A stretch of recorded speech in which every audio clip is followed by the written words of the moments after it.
देखिए, यदि आपने पहले से कर रखा तो email ID already in use, तो दूसरा ईमेल आईडी डाल लीजिए, या भूल गए हैं तो अपना पासवर्ड रिकवर कर लीजिए। ठीक है, अब हम सीधा लॉगिन करते हैं।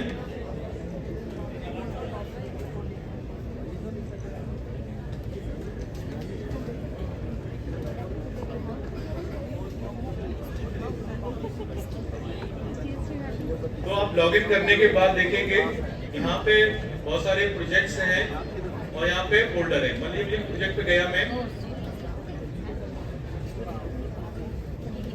यहाँ पे बहुत सारे फीचर्स हैं, आप देख रहे होंगे।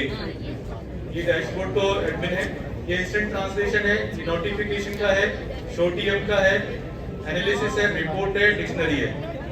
ये रिपोर्ट क्या है?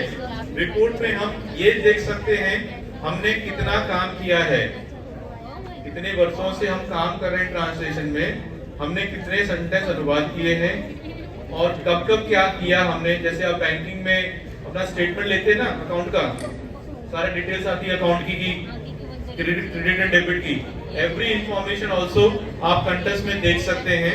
कितनी फाइल अनुवाद करें, कितने सेंटेंस अनुवाद करें, कब क्या किया, पूरी की पूरी रिपोर्ट आपको सिस्टम जनरेट करके देता है ऑटोमेटिकली।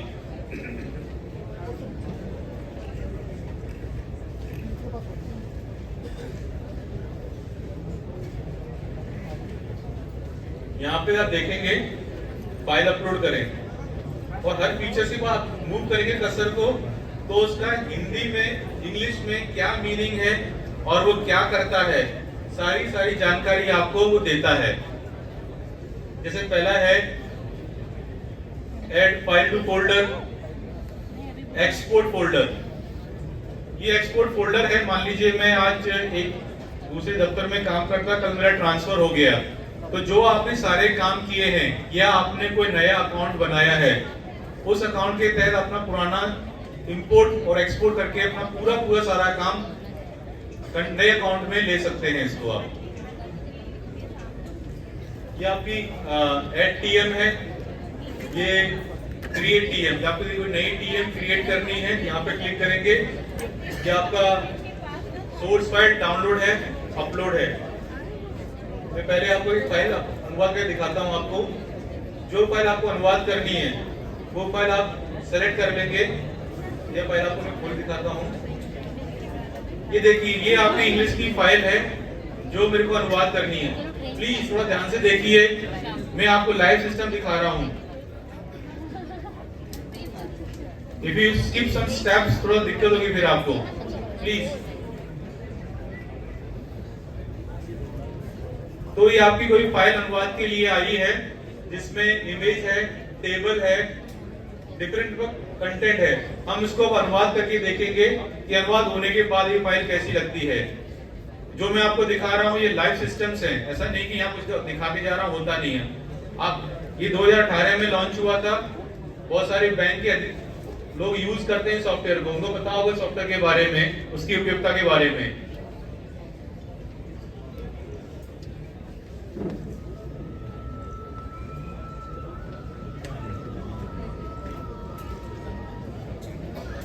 ये फाइल अनुवाद करनी है, ये फाइल सेलेक्ट करूंगा, मैं अपलोड करूंगा फाइल को।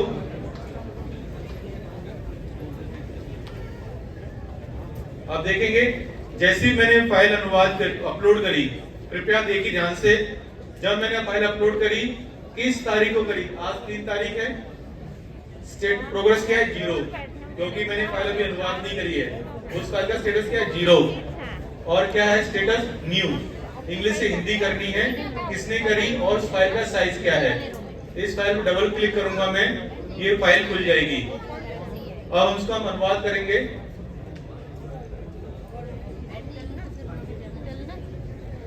हम अनुवाद करते समय एक एक सेंटेंस करके भी कर सकते हैं। जैसे ये ट्रांसलेशन होके आया एनएमटी से, आपको लगता है इसमें कोई संशोधन करना है, इसमें मैं करेक्शन करूंगा और सबमिट कर दूंगा, तो ये मेरा पूर्ण अनुवाद का डेटाबेस क्रिएट हो जाएगा। अभी मैं ये जो यहाँ पे बहुत सारे आइकन्स दिए गए हैं, ये आपका फाइल स्प्लिट का, जैसे मैंने आपसे कहा था, यदि कोई बड़ी फाइल अनुवाद के लिए आई है, उस फाइल को मैं विभिन्न पार्टों में डिवाइड कर सकता हूँ। यहाँ से स्प्लिट होती है, यहाँ से, और ये दूसरा बटन मर्ज करने का है सेंटेंस का। यदि किसी सेंटेंस को मुझे बोल्ड इटैलिक करना है, फॉन्ट साइज बढ़ाना है, जैसे हम वर्ड में जो फीचर यूज करते हैं वो सारे फीचर आप यहाँ पे यूज कर सकते हैं। मैं पूरा अनुवाद करता हूँ। अब ये लाइव सिस्टम चल रहा है, स्पीड देखिए, ये लाइव सिस्टम चल रहा है, नेट पे है। अभी हम सेंटेंस को पढ़ नहीं पाते इंग्लिश में क्या लिखा हुआ है, इतनी देर में आपको अनुवाद मिल जाता है, और जहां पर 100% लिख रहा है वो 100% सही है। देखिए स्पीड देखिए इसकी, मतलब इतना 10 सेकेंड्स आपकी 1.5 पेज की फाइल अनुवाद हो गई। हम एक पेज को पढ़ने में कम से कम 5 मिनट लग जाती है हमारी समझने में, यहाँ पे आपको अनुवाद मिल रहा है। अनुवाद मिल रहा है, मैं ये नहीं कह रहा कि 100% सही है, या उसमें थोड़ा बहुत संशोधन करना पड़ता है, क्योंकि जो हिंदी है, हिंदी को हमने एक सर्वे रिसर्च किया था, और हमने ये पाया कि हमने एक सेंटेंस, इंग्लिश का सेंटेंस 5 लोगों को अनुवाद करने के लिए दिया, और जो अनुवादक थे उनको 20 साल का एक्सपीरियंस था, सबने अनुवाद सही करा, बट जो स्ट्रक्चर या स्टाइलिश है वो वेरिएशन था। जैसे मैं एक छोटा सा एग्जांपल लेता हूं कि appointment committee of the cabinet has approved the appointment of mister Sharma from this date to this date on the pay scale so and so. अनुवाद करते समय मंत्रिमंडल व्यक्ति समिति पहले हो सकता है, या शर्मा जी पहले हो सकते हैं। ये this are stylish variations. Pay scale पहले आती है, इफेक्ट फ्रॉम बाद में कर लेते हैं, बट वो भाव क्या होता है हिंदी में हमें मिल जाता है। तो ये जो हम अनुवाद करते हैं स्टाइलिश वेरिएशंस भी होते हैं, और हम ये भी देखते हैं कि जो मेरा करने की तरीका है और आपका जो तरीका है या किसी और का है थोड़ा भिन्न होता है, तो वो जो चेंजेस करने हैं या माइनर चेंजेस करने हैं आप यहाँ कर सकते हैं। ये ट्रांसलेशन हो गया। ट्रांसलेट करने के बाद इसको मैं सेव करूंगा फाइल को, और आपको यहीं पे भी लगता है कुछ चेंजेस करने हैं तो कर सकते हैं। वापस मैं फोल्डर पे जाऊंगा,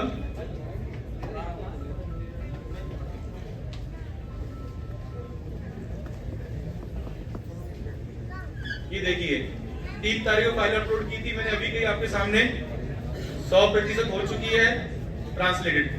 आपको उस फाइल का स्टेटस मिल रहा है कि पूरी हो चुकी है, यहाँ परसेंटेज दिखाता है। इस फाइल को मैं अब डाउनलोड कर लूंगा, डाउनलोड ट्रांसलेट फाइल।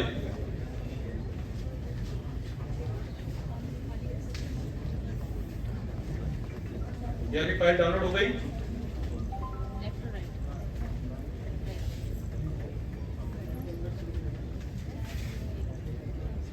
ये देखिए फाइल, जैसी इंग्लिश की फाइल थी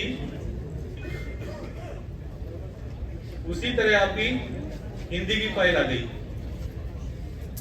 तो यहाँ पे आपको लगता है छोटा मोटा करेक्शन करना है तो कर सकते हैं। बहुत टेबल फॉर्मेट, इमेज की जो लोकेशन है, पोजीशन है वर्ड में, वो रिटेन रहती है। मैंने कहा ना 60% काम आपका ट्रांसलेशन का होता है, 40% काम होता है उस फाइल को उस मूल रूप में बनाने लग जाता है। और इसमें यदि 100% सही है मतलब वो सही है, क्योंकि वो सही इसलिए कह रहा हूं क्योंकि वो अनुवाद आप लोगों ने किया है, आप जैसे ज्ञानियों ने करा हुआ है। इस तरह आपकी फाइल मिल जाती है।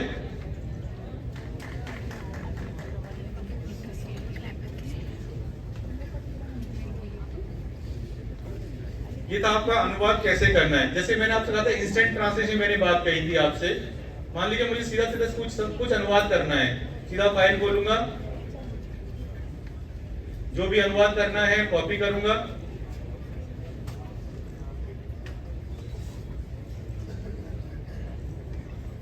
और ओपन एडिटर करूंगा, सीधा सीधा फाइल को यहाँ पे अनुवाद कर सकता हूं मैं।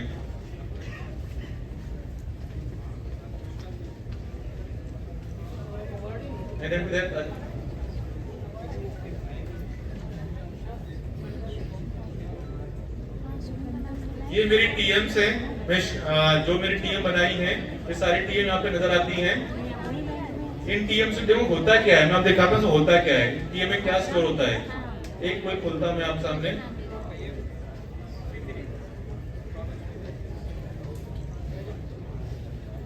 ये देखिए जो मैंने अनुवाद करा बैकएंड में डेटा क्रिएट हो रहा है।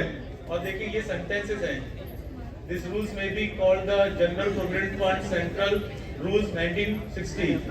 इन नियमों का नाम सामान्य भविष्य निधि केंद्रीय सेवा नियमावली 1960 है। किस दिन मैंने ये डाला था और किस टीएम में रखा गया है और ये ग्लोबल में एग्जिस्ट करती है। मतलब आप जो कार्य कर रहे हैं ट्रांसलेशन में, ये सारा का सारा आपका ब्यौरा इकट्ठा रखता है। Only translation not a verbal, keeping all the track and information of the file was important, वो रखता है आपका।